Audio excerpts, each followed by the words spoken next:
Welcome to Mama's Space, a podcast wherein moms can relax, reflect, and connect with others through their stories and experiences.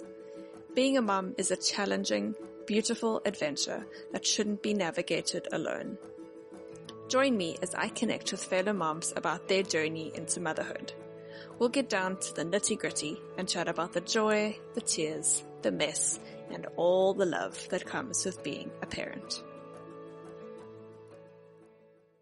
Hello everybody, I'm your host Brittany Miller, and you've tuned in to Mama's Space. If you listen to the little intro into this season, you'll know that things are going to be a bit different around here. I feel called to use this space as a bit of an outlet, maybe a bit of therapy for myself, but also just to share the story of my rare, high-risk, monochorionic, monoamniotic MoMo pregnancy.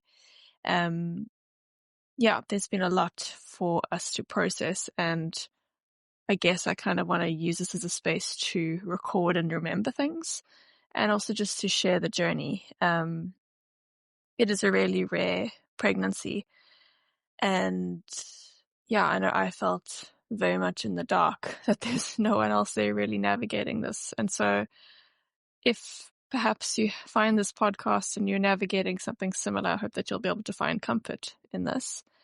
But also, just for us to bring you along and for the journey that we are on. I have a quiet moment. My toddler's downstairs, but she's a bit moany today, so I don't know how much time I have. So we're just gonna roll with this and see how things go. So this is going to be the story about our twins, and it is a hard story to write because I don't know what the ending is going to be. If you look at the stats for this kind of pregnancy and just in the encounters that we've had with some of the specialists, it's not positive, and that's hard. But I am 22 weeks this week, and our identical twin girls have made it so far. There are numerous challenges that I'll unpack, but we've got this far, and I can only just trust and have hope and faith that things will work out. We've had a really good community behind us who've been praying with us and walking the journey with us. And to be experiencing this kind of pregnancy and the combination of the complications and everything, it's so surreal. And we just feel like it can only be a God thing, and that there has to be a purpose to this. So we are waiting to see how it all unfolds. In me using this space, it's definitely not going to be a very rehearsed, beautifully sounding podcast all the time. I do have a bunch of notes on my phone of things that I've just jotted down as we've gone through the journey so that I wouldn't forget things. So I will be referring back to that.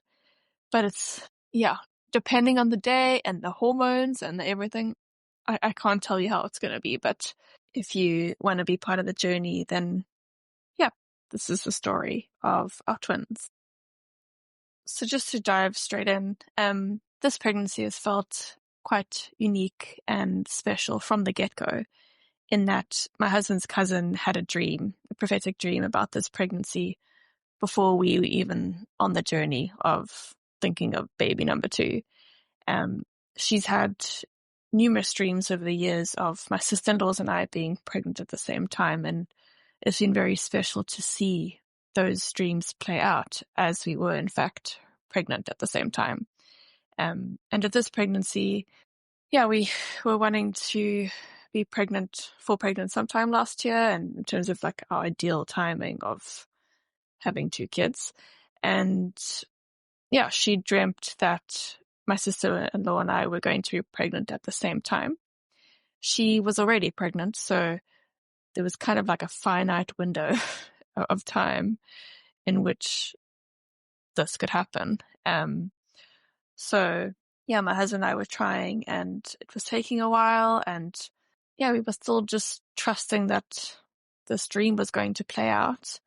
But yeah, things weren't really looking like it was going to happen when my sister-in-law's due date was approaching, and we just said, okay, maybe, maybe it'll be a future pregnancy if my sister-in-law decides to go for baby number 4 and we're going for baby number 3.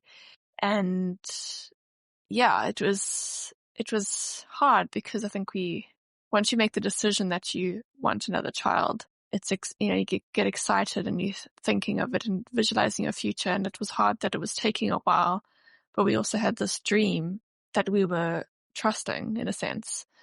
And so when the due date came around and I had spotting, we kind of were like, okay, this is just not it. But then we were surprised in that my new cycle didn't kick in. And so I was like, okay, let me do some tests. And we had a positive. And it was really faint in the beginning, and that doesn't always necessarily be a good thing. But we were like, okay, the dream, this is it. It's happened. And so, yeah, even just from the very start, it's hard to deny and not see the evidence of the fact that God's hand has been there in this journey. My husband and I come from a Christian background, and, as with all things, there's different seasons where you feel closer in your faith and where you don't. And yeah, I think in seeing this play out, and then in the subsequent weeks of the journey of finding out it was twins, it's really kind of forced us, well, not forced us, but like really pushed us closer back to God. So, I mean, if that's not just the purpose of this pregnancy in and of itself, yeah, I don't know. But yeah, so that was kind of the first thread of our story where God was evident in the dream. And yeah, we had 2 scans and things all looked fine. I felt disgusting pretty much from week 5 and really, really struggled. Yeah, it's really hard navigating pregnancy when you have a toddler and you have a household to run, but you just have nothing to give and you are so depleted. And I wasn't able to eat, and smells just sent me straight to the toilet to throw up, and I just had no energy, and it was so hard. And it was funny because my gynae even checked that it wasn't twins in one of the scans because I was feeling so awful so early, but nothing came up. So it's like, okay, it's just, it's because it's baby number 2 and my body's done this before. And I felt quite sick in my first pregnancy, but nowhere near to this level. But it was just, this is what it was going to be like. So yeah, just plodded on with that. And I guess more just survived and pushed through, waded through those weeks that were really hard. And yeah, it honestly was, I think, one of the hardest seasons I've ever had to go through.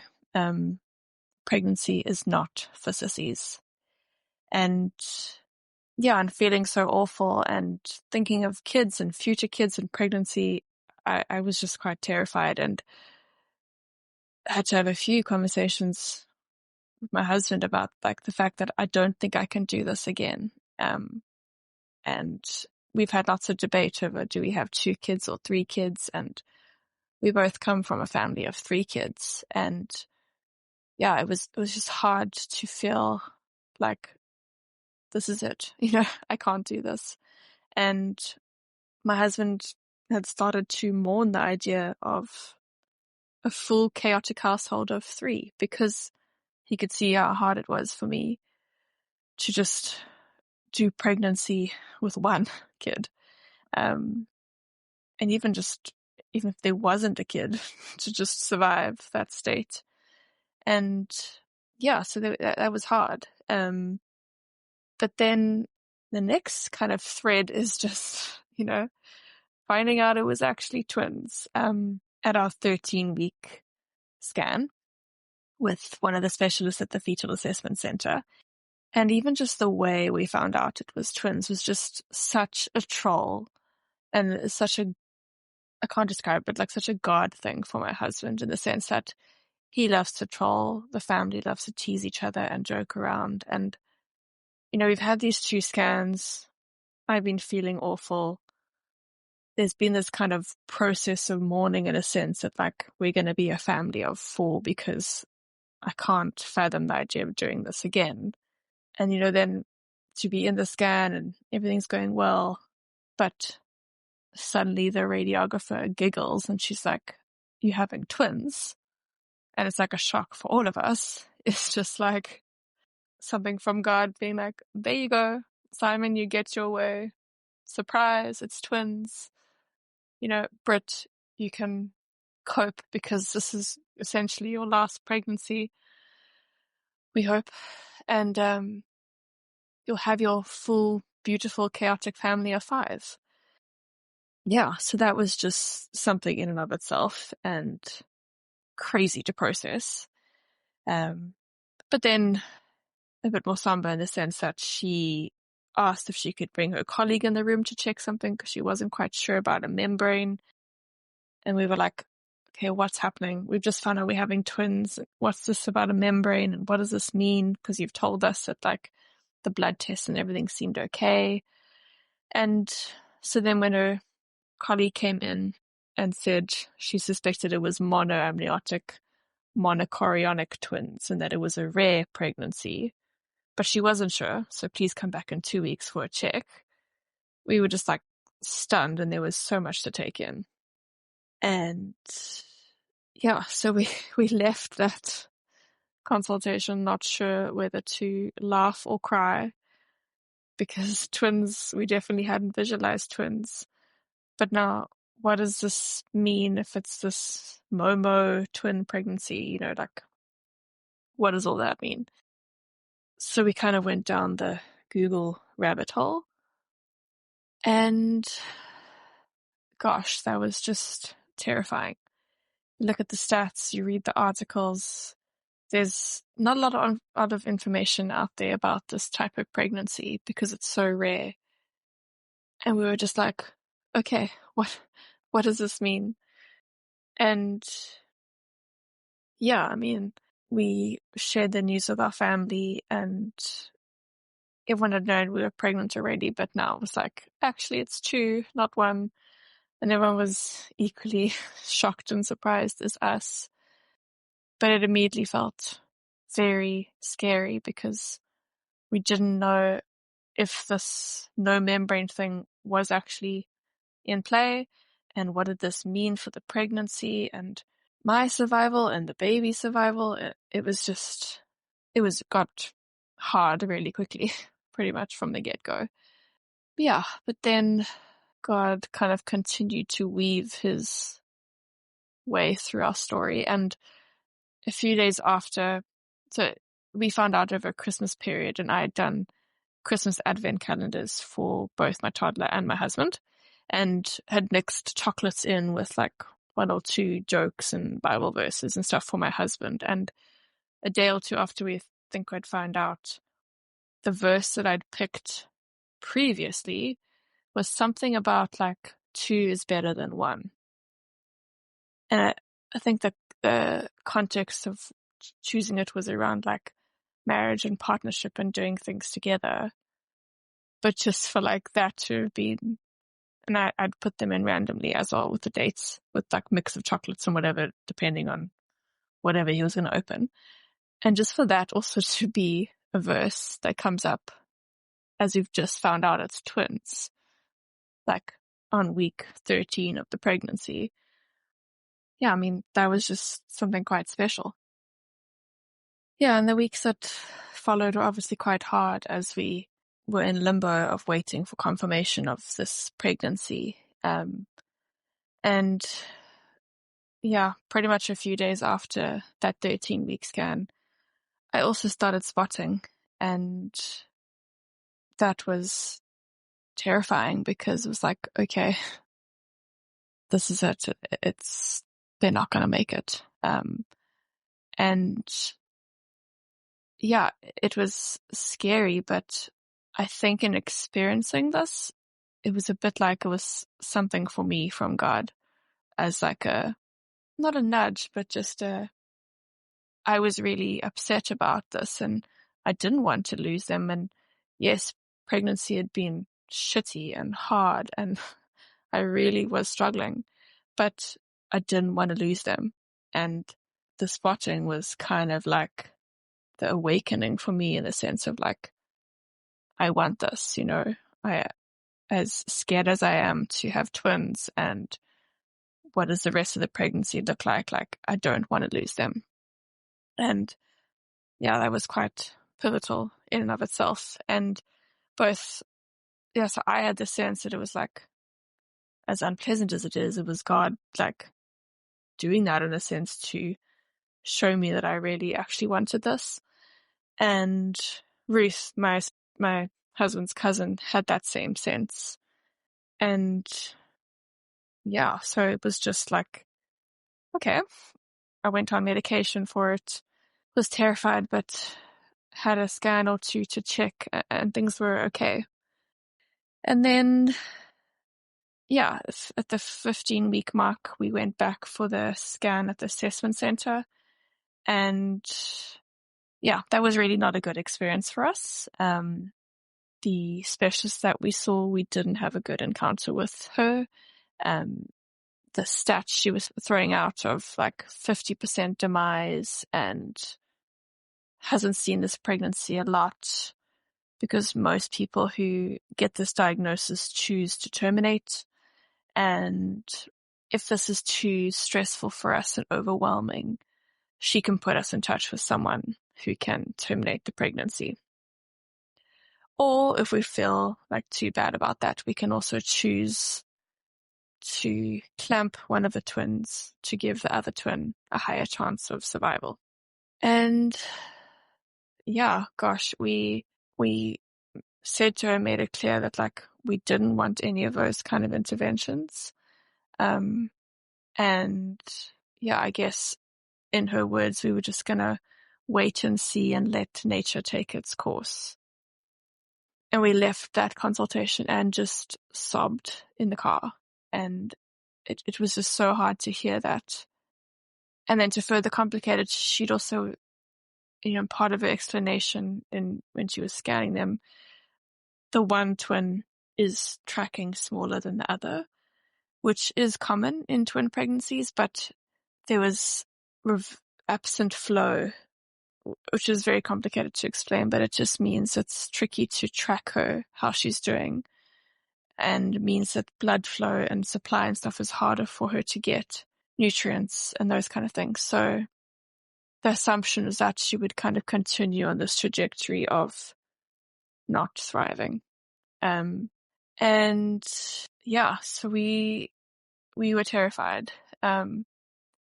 It's hard to hear those kind of things, and especially coming from a perspective with having faith, and yeah, just like the idea of like either just terminating or clamping one of your babies at 15 weeks is just insane. And yeah, like even now with all the unknown, which I'll continue to share as we go along, but like how to be in a position where you're like playing God and intervening in such a drastic way is just insane. And yeah, so like I think I'll leave it at that for today, but it's just that confirmation at 15 weeks was really hard to hear.